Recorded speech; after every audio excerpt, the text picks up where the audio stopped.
жилийн төлөвлөгөө энэ нэг буруутан хайж байгаа юм шиг л яриа дандаа л болдог л доо. Засгийн газар төлөвсөн ажлаа хийхгүй байгаа юм шиг. Гэтэл нөгөө талдаа үгүй эн чин гишүүд одоо баталж өгдөг штэ. Гишүүд одоо баталсан одоо төсөл арга хэмжээнийхээ 54%-ийнх нь санхүүжилтийн одоо төсвийг тавьж өгөөгүй штэ. Тэгэхээр чи одоо яаж биелүүлэх вэ? Гих зэрэг одоо юм харилцсан нэгнийгээ буруутгах ийм ажиллагаа л жилдэл одоо явж байгааг нэг зогсоох эр зориг гаргах хүмүүс байна уу үгүй юу гэдэг дээр л би санаа зовоод байгаа. Тэгэхээр энэ одоо бид нар энэ олон цаас жилдэл одоо гаргаал байдаг адилхан л одоо дандаа л дүгнэлтүүд нь 50%-аач хүрдэггүй. Дандаа одоо муу байгаад байдаг. Тэгээд би ч одоо бас сайдаар 2 удаа ажиллаж байсан. Үнэхээр л одоо улсын их хурлын гишүүд бас одоо төлөвлөгөөнд хамаагүй одоо зүйл залтуудыг оруулдаг нь бол үнэн. Жилийн төлөвлөгөө улсын төсөвтөөгөө уялддаггүй нь бас үнэ.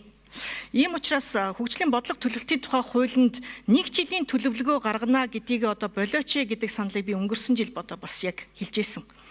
Тэр жилийн төлөвлөгөө чинь өөрөө жилийн төсөвтөөгөө огт уялдахгүй байгаа учраас жилийн төсвөө жилийн одоо энэ төлөвлөгөө гэдэгтэйгээ аваад үзчихвэл яасан юм бэ?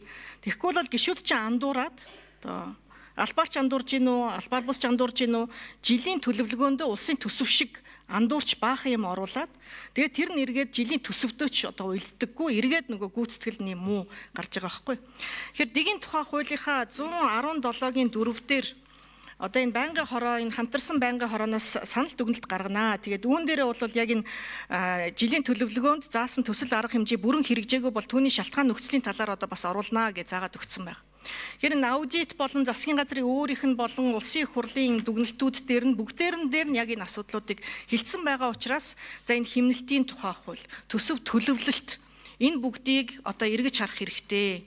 Нин ялангуяа улсын их хурлын гишүүдийг ч гэсэн одоо бас үүргэжүүлж өгмөр байна. Буюу жилийн одоо урт хугацааны одоо энэ хөгжлийн бодлого төлөвлөлтөнд тусаагүй асуудлуудыг гинтээр одоо бас оруулж боломгүй байна. Түрүүн их баяр сайд хэллээ шүү дээ. Улсын их хурлд нэр дэвшигт нь хүртэл мөрийн хөтөлбөр бие даагч байна уу? Одоо улс төрийн нам байна уу? Энэ хөгжлийн бодлого төлөвлөлтөд нийцээгүй болвол одоо нэр дэвших эрхийг хүртэл өгдөггүй гэж. Тэгээ улсын их хурлын гишүүн болцоход тэгвэл энэ одоо шалгуур нь байхгүй болоод дураараа санал одоо гаргаж дураараа арга хэмжээ хөтөлбөрийг одоо нэмэх энэ эрх нь нээлттэй мө гэдгийг ч гэсэн бид нар бас ярилцах ёстой. Тэгэхээр яг энэ агуулгаараа бол улсын их хурлаас одоо бас тогтоол гаргамаар байна. Энэ хэмнэлтийн тухай хуулийг эргэж харах шаардлагатай гэдгийг одоо би бас 2 дахь жилдээ ярьж байна. Хэмнэлтийн тухай хууль бол тухайн үедээ одоо ковидын дараа бол үнэхээр хэрэгтэй байсан. Гэтэ ийм урт хугацаанд хэрэгжиж одоо явах хууль бас биш шүү дээ уг нь. Төсвийн тухай хуулиа шинжилдэг. Энэ хэмнэлтийн тухай хууль чи алаг цог үйлчлээд байна. Үнэхээр одоо тавигдсан байгаа, баталсан байгаа төсвийг 5 сарын 1-ээр билүү 31-ээр билүү одоо эргүүлэн энэ төсөл арга хэмжээнүүд нь хэрэгжиж эхлэегүй тэзүү дутуу эсвэл маргаантай байгаа болвол эргүүлэн татдаг явдал чинь тэгвэл бид нар төсвийг батлаж өгөөд байх ямар шаардлагатай. Тэгээ энэ хэмнэлтийн хууль бол бас орон нутагт яг энэ алаг цог ажлыг одоо хөндрүүлж байгаа асуудлууд бас байгаа шүү дээ.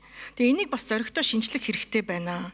Үнэхээр 3 дахь засгийн газар нь одоо үйл ажиллагаа явуулах гэж байгаа юм бол хөгжлийн төлөвлөгөөнд буюу энэ богино дунд хугацааны төлөвлөгөөндөө бас өөрчлөлтүүдийг хийх шаардлагатай бол хийх хэрэгтэй шүү дээ.